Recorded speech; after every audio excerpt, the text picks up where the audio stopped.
impulsando junto con UNICEF y con ONU Mujeres, que son dos agencias hermanas de Naciones Unidas acá en Bolivia, con el financiamiento del gobierno de Canadá, para poder trabajar justamente en la reducción del embarazo en adolescentes, que es un tema donde venimos acompañando y apoyando ya varios años al departamento y al país.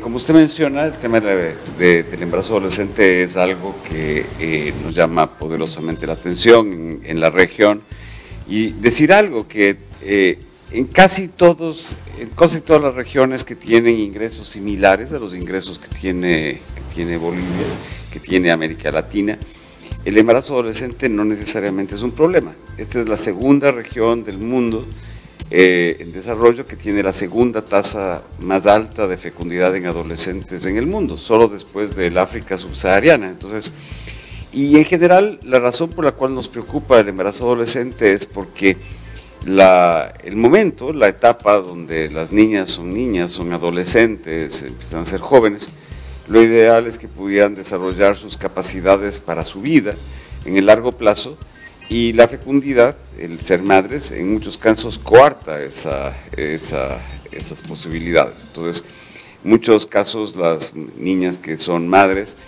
pasan rápidamente a cuidar, dejan la escuela, empiezan una cierta vida con responsabilidades que quizás no les corresponden todavía, y en muchos casos vemos y observamos, ¿no es cierto?, niñas, mujeres muy jóvenes de 19, 20, 21 años con 2, 3, 4 hijos en la región. Y siempre nos preguntábamos, ¿esto tiene un impacto en el futuro económico de estas mujeres que no lograron tener suficiente educación, que no lograron tener suficiente salud, que tienen responsabilidades desde muy temprano de cuidar? Y la verdad es que sí, hemos hecho estudios en la región, y en América Latina hay miles de millones de dólares que los gobiernos y las personas, las familias, la sociedad pierde justamente por esta razón que es el embarazo adolescente. Comentaba ayer que el caso particular de Bolivia, si comparamos los ingresos en las encuestas de hogares de las mujeres que han sido madres de adolescentes respecto a las que no han sido madres de adolescentes, encontramos que en promedio las mujeres que lograron diferir su fecundidad, es decir, que no es que no son madres, pero son madres a partir de los 20, 23 años, 25 años, estos grupos de edad, estas personas que están ya en las edades más altas, digamos, cuando tienen 30 años, cuando tienen 35 años, vemos en las encuestas cuánto es lo que ganan y los diferenciales de salario, encontramos que estas mujeres a lo largo de su vida van a tener ingresos superiores a 600,000 bolivianos más que sus pares que fueron un embarazo en adolescentes. Esto a la larga, 600,000 bolivianos, que todas y todos sabemos, es un departamento, una casa, un negocio, una oportunidad de poder, en muchos casos, tener algo que evita estar en la pobreza respecto a estar en la pobreza. Entonces, ese es un primer tema que vemos. Entonces, hay una diferencia neta porque las mujeres que logran diferir su fecundidad, terminan de estudiar, tienen más oportunidades de poder entrar con calma y en un mejor trabajo al mercado laboral, y en muchos casos logran a lo largo de su vida ir teniendo promociones, ir teniendo mejores trabajos, y poder enfocarse en buena medida también en sus carreras, además de sus familias. Mientras que las mujeres que empiezan muy tempranito, su fecundidad usualmente tienen, primera cosa, cuando se les pregunta, tienen más hijos de aquellos que quisieran tener, por lo tanto van a tener más necesidades de cuidado, van a dedicar más horas de su día, más horas en su vida, a cuidar a una tercera persona con menos oportunidades de trabajar en el mercado laboral, lo cual usualmente les va a poner en peores trabajos y menos remunerados. Entonces, este es uno de los primeros temas que reconocemos y vemos no solo en Bolivia, sino en América Latina. Y un segundo tema que es clave e importante es también identificar que este embarazo adolescente ocurre particularmente en Bolivia entre el 20% más pobre de la población. La fecundidad en adolescentes en el grupo más pobre de la población es en muchos casos 10 veces más alta que en el grupo más rico de la población. Entonces, si estamos entendiendo que esto genera, ¿no es cierto?, a la larga menos oportunidades para esas mujeres, y eso ocurre en las mujeres que tienen menos oportunidades porque vienen de familias más pobres, la probabilidad de que la pobreza crezca o al menos no se reduzca en el país es muy alta. Entonces, Esa es una de las razones por las cuales el embarazo adolescente es una prioridad tan alta de poder atacar en América Latina y en Bolivia en particular. Muy bien, pero de acuerdo a esos trabajos que se está realizando, los reportes que se maneja actualmente en cada departamento, nosotros también quisiéramos conocer qué departamentos presentan las tasas más altas de embarazo en adolescentes dentro del país. Sí. Tenemos dos buenas fuentes de información. La una fuente de información es la fuente del Ministerio de Salud y Deportes, que tiene un sistema de información que nos entrega datos permanentemente. Entonces tenemos datos anuales, pero se van actualizando cada trimestre aproximadamente, y así podemos hacer un análisis de cuántas y qué edad tienen las mujeres que empiezan a hacer el primer control del embarazo. Es una forma de poder hacer seguimiento. ¿Entre ellas Pando se encuentra entre los departamentos con mayor incidencia? Sí. Entonces, mire, por ejemplo, ayer veíamos datos, en el año 2024 hablamos de más de 90 adolescentes de menos de 15 años que habían hecho un control del embarazo en 2024. Entonces, en total en el país hay 1.300, casi 1.400. Entonces, tenemos, para un departamento pequeño como Pando, tener una cantidad tan alta es importante. Entonces, nos da una idea de dónde están, cuáles son las prioridades. Ahora, tenemos también, ¿no es cierto?, fuentes como la encuesta de demografía y salud, que nos permite ver ya de una forma más grande, haciendo análisis y utilizando datos de una encuesta. Y encontrábamos, por ejemplo, que el departamento de Pando está por encima de la media nacional. Y tenemos, en general, la zona de los llanos en Bolivia, contrariamente a lo que la gente podría creer, porque todo el mundo cree que el embarazo adolescente es más un problema probablemente del altiplano, del occidente, pero no. En general, Santa Cruz, Beni y Pando presentan, en principio, tasas más altas de embarazo adolescente. Ahora, vemos con mucha preocupación, por ejemplo, que el nivel de embarazo en adolescentes en las zonas rurales es casi el doble de lo que observamos en las zonas urbanas.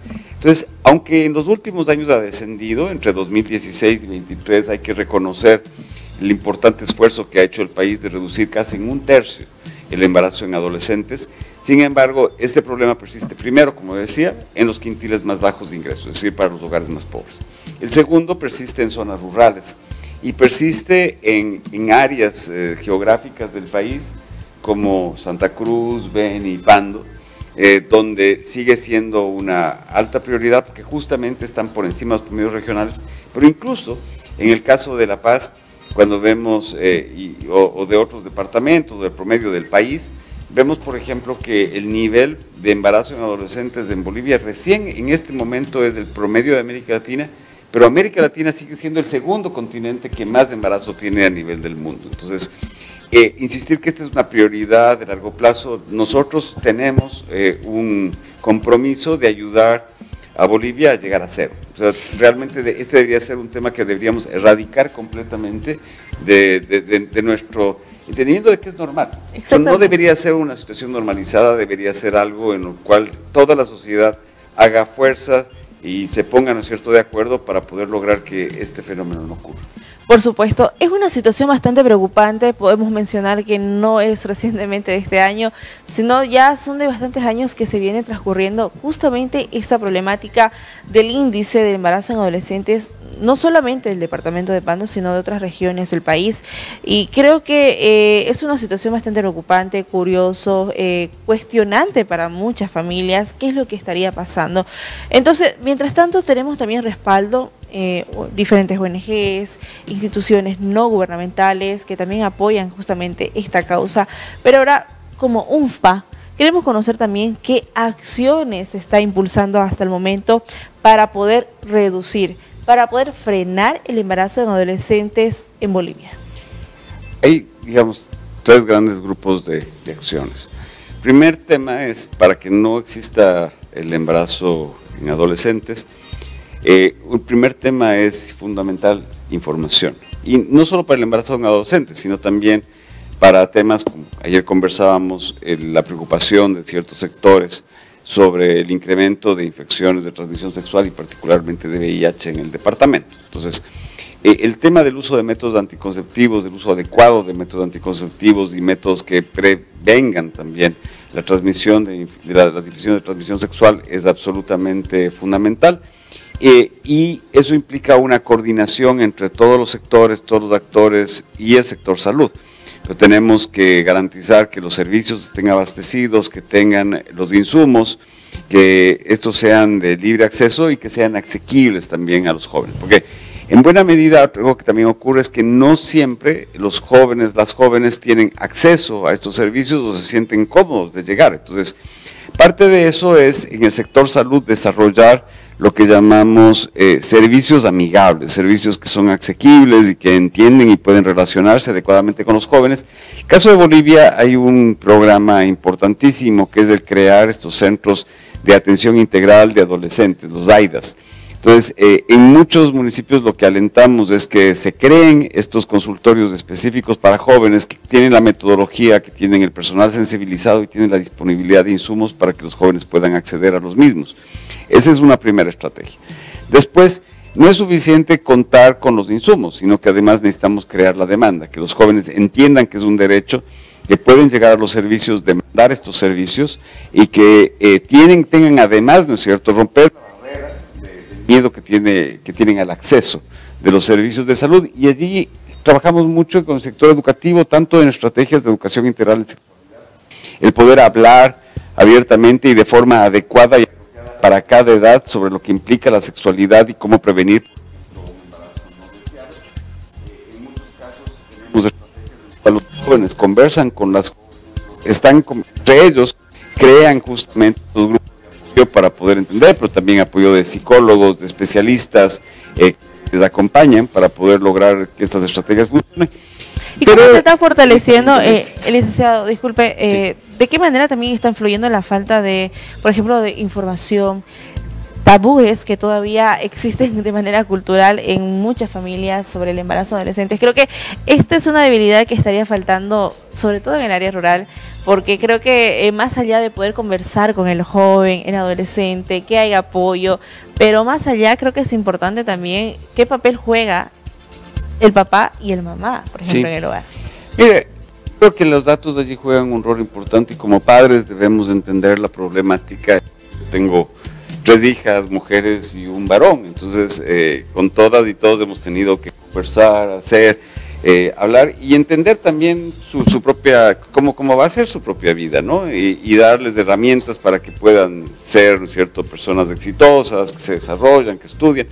Y por ejemplo, hablar de sexualidad es muy importante. O sea, vemos en América Latina, por ejemplo, un fenómeno donde cada año la edad de inicio de relaciones sexuales baja, pero también vemos que 30%, por ejemplo, en Bolivia, de todas las adolescentes sexualmente activas, o sea, que ya tienen relaciones sexuales, no tienen acceso a un método de planificación familiar, o sea, 1 de cada 3. Entonces, no es extraño que tengamos, ¿no es cierto?, en este caso, embarazos no intencionales, y eso a pesar de que la distribución en los servicios de salud está cubierta por el SUS y es gratuita. Cualquier persona, cualquier adolescente puede acercarse a un dispensario, ya sea de primer nivel, de segundo nivel, a una clínica especializada y pedir, ¿no es cierto?, la entrega de anticonceptivos, usar una varilla de implante, tener un inyectable trimestral, eventualmente tener mecanismos como la píldora o preservativos. Sin embargo, todavía encontramos que 1 de cada 3 no accede. Entonces, como padres de familia, como comunidades, también creo que tenemos que entender la importancia de poder hablar correcta y adecuadamente y ampliamente sobre la sexualidad y romper estos tabúes que tenemos alrededor de que si no hablamos de sexualidad no va a existir. Tenemos, ¿no es cierto?, una acción específica al respecto y garantizar que haya la información correcta, adecuada, y podamos acompañar para justamente evitar temas como, por ejemplo, los embarazos no intencionales. Muy bien. Bueno, le agradecemos de verdad por habernos visitado y de esta manera conocer de más de fondo, sobre todo el trabajo que se está realizando como UNFPA, no solamente del departamento de Pando, sino en otros departamentos más. Creo que es una situación bastante delicada y obviamente muy amplia para poder debatir, pero le agradecemos realmente por habernos visitado. Muchísimas gracias.